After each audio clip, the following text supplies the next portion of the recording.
এদিকে দেখেন, আমার দিকে দেখেন। এবার ইংরেজেরা মুসলমানদের সঙ্গে পারে না, অনেক চেষ্টা।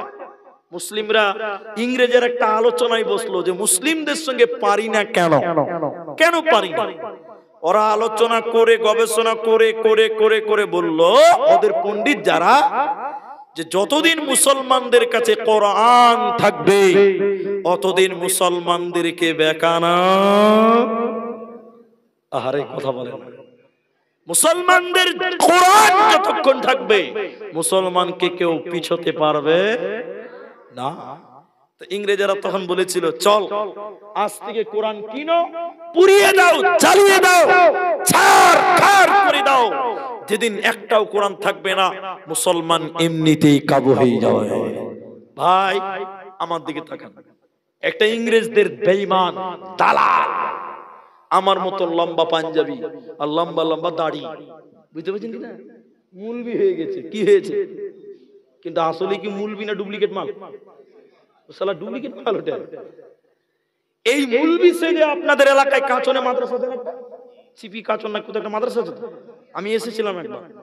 তো এই ডুপ্লিকেট মালটা আমি বুঝি এখন বানিয়ে বললাম এইটুকু কথা। এই আপনাদের কাচন মাদ্রাসা এসে কাচন এইটুকু বানিয়ে বলছি। এই ডুপ্লিকেট মুলবি মালটা কাচন মাদ্রাসা এসে বলছে, ও হেডমাস্টার স্যার। হেডমাস্টার বলছে কে? তাহলে ডুপ্লিকেট মুলবিটা বলছে, মুলি সাহেব তোমার কে মাদ্রাসায় কোরআন আছে? হেড মুলবি বলছে কোন খ্যাপা রে, মাদ্রাসায় কোরআন থাকবে না তো কি থাকবে যে ভাই? আরে হ্যাঁ না বলে না, মাদ্রাসায় কোরআন থাকবে না তো কি থাকবে? আছে। তুই খ্যাপা তখন বলছে ডুপ্লিকেট মালটা যে মুলি সাহেব কতটি আছে কোরআন? তো মুলি সাহেব বলছে যে বেলাইটি আছে। তুমি কতটি নিবে? বলছে হুজুর যতটি আছে সবটি নিব। তখন কোরআন বিরুদ্ধে আন্দোলন চলছে। এ মুলবি ওর কথা শুনে বুঝে নিয়েছে যে ডাল মে কুচ, সবাই বলে না ডাল মে কুচ কালা হ্যায়। তো মুলবি তো আর কম চালাক না, ও তো মুলবি, ও তো জেসে মাল আছে। মুলবি বলছে থামো ভাই, তুমি কোরআন নিবে তো নাস্তা পানি করো। ওকে নাস্তা করতে লাগিয়েছে। মুলবি সাহেব তিনটা ছেলেকে ডেকেছে, আব্দুর রহমান, আব্দুর রহিম, আরে আব্দুল সাত্তার কই রে বাবা? তিনটে ছেলে দৌড়তে দৌড়তে, হ্যাঁ মানুষ বলেন। আরে বাবা তোমরা তো গোটা গোটা কোরআন মুখস্থ করেছ।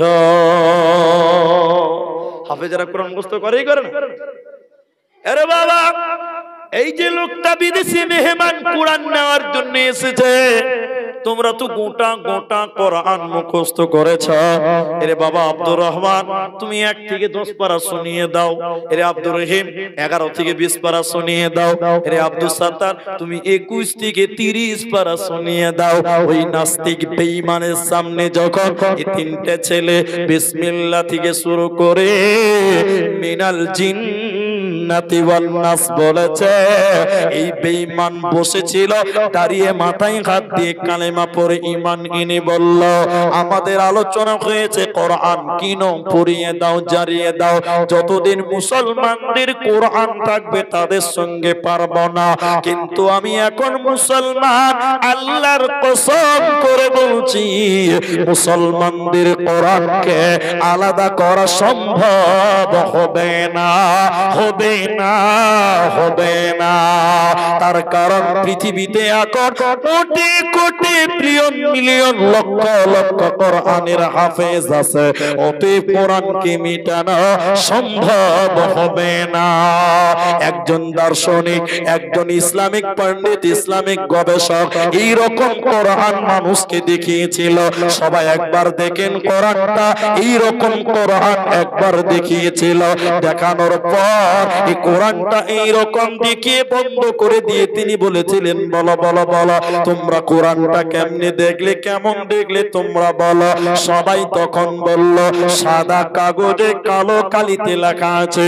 ইসলামিক পণ্ডিত তখন বলেছিলেন জি না, এই কোরআনটা এই চক্ষু দিয়ে দেখলে হবে না, এই কোরআনকে তোমরা ঈমানের চক্ষু দিয়ে দেখো। এই কোরআনটা কোনো কাগজে নয়, এই কোরআনটা কোনো কালিতে নয়, এই কোরআনটা কোনো কাগজে নয়, এই কোরআনটা কোনো কালিতে নয়, বরং এই কোরআনটা শহীদের রক্তের বিনিময়ে এসেছে। এই কোরআনের জন্য কত মা বিধবা হয়েছে, এই কোরআনের জন্য কত বাচ্চা এতিম হয়েছে, কত বোন তার ভাইকে হারিয়েছে। অতএব এই কোরআনটা বহু কষ্টের বিনিময়ে, জানের বিনিময়ে এসেছে রে।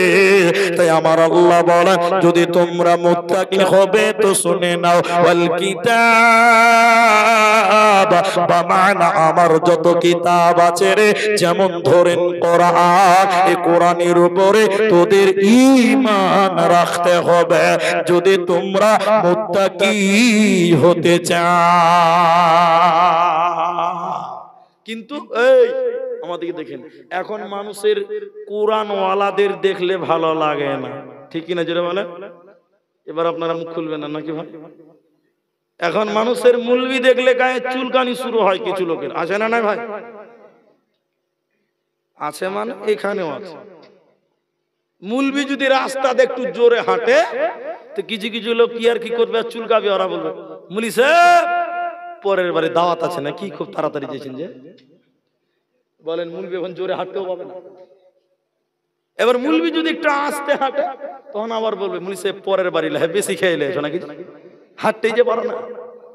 তাহলে বলে মুলবি যাবে কোথায়, মুলবি যাবে কোথায় বলেন? আজীব ব্যাপার। কিছু লোক মুলবি দেখলেই চুলকানি শুরু হয়ে যায়, আজীব ব্যাপার। অথচ কোরআন ওয়ালাদের সম্মান আল্লাহ দিয়েছে। কে দিয়েছে? আর মুলবির পেছনে লাগিও না, মুলবি তোমার পয়েন্টে পয়েন্টে দরকার আছে। কি বলছেন, আছে না নাই? এরা বলে না, সত্যের পক্ষে গান গাই বলে আমি বিদ্রোহী, সত্যের পক্ষে ডাকি বলে আমি বিপ্লবী,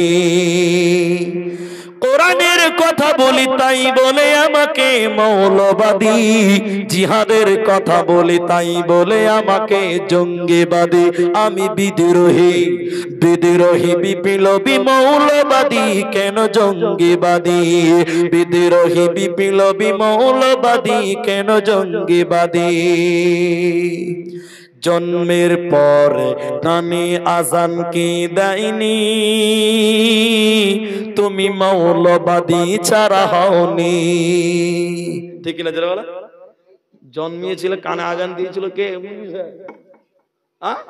জন্মের পর কানে আজান কে দেয়নি, তুমি মৌলবাদী ছাড়া হওনি। আবার মরণের পরে জানাজা পড়াবে, আবার মরণের পরে জানাজা পড়াবে, তখন কোথায় পালিয়ে যাবি? বিদ্রোহী, বিদ্রোহী বিপ্লবী মৌলবাদী, কেন জঙ্গিবাদী? বিদ্রোহী বিপ্লবী মৌলবাদী, কেন জঙ্গিবাদী? কি মনে করে ওই হনুমান, দাড়ি টুপি দেখলেই তালেবান? কি মনে করে ওই হনুমান, দাড়ি টুপি দেখলেই তালেবান? তবে সিংহের চেয়েও বেশি ভয় পায়, তবে সিংহের চেয়েও বেশি ভয় পায় মাথায় পাগড়ি দেখে যদি বিদ্রোহী, বিদ্রোহী বিপ্লবী মৌলবাদী, কেন জঙ্গিবাদী? বিদ্রোহী বিপ্লবী মৌলবাদী, কেন জঙ্গিবাদী? বেহায়া নারীর ওই কেমন কথা, ইসলাম মানে ওদের মাথা ব্যথা। তবে পর্দার কথা যদি বলি, তবে বোরকার কথা যদি বলি, তখন হই আমি ফতোয়াবাজি। বিদ্রোহী, বিদ্রোহী বিপ্লবী মৌলবাদী, কেন জঙ্গিবাদী? বিদ্রোহী বিপ্লবী মৌলবাদী, কেন জঙ্গিবাদী? সত্যের পক্ষে গান গাই বলে আমি বিদ্রোহী, সত্যের পক্ষে ডাকি বলে আমি বিপ্লবী, কোরআনের কথা বলি তাই তাই বলে আমাকে মৌলবাদী, জিহাদের কথা বলি তাই বলে আমাকে জঙ্গিবাদী। আমি বিদ্রোহী বিদ্রোহী বিপ্লবী মৌলবাদী, কেন জঙ্গিবাদী? তাহলে কটা হলো ভাই? আল্লাহ, কটা হলো জি ভাই? চারটা হলো। বলুন কটা হলো? কিছু মনে রাখিনি, কাল সকালে বলবো যে নামাজ না পড়লেও চলবে বলেছে। হ্যাঁ, গন্ডগোল লাগবে, কিছুই মনে নাই। এক নম্বর আল্লাহর উপরে ঈমান। বলুন কার উপরে ঈমান? 2 নম্বর আখিরাতের উপরে ঈমান। 3 নম্বর ফেরেশতাদের উপরে ঈমান। 4 নম্বর কোরআনের উপরে ঈমান। আসমানি কিতাবের উপরে ঈমান। এই চারটা। ভাই পানি বোতল আরেকবার দেন। আপনারা চা খান, আমি পানি খেলেই হবে। বিসমিল্লাহ। 5 নাম্বারটা শুনেন। আমার মনে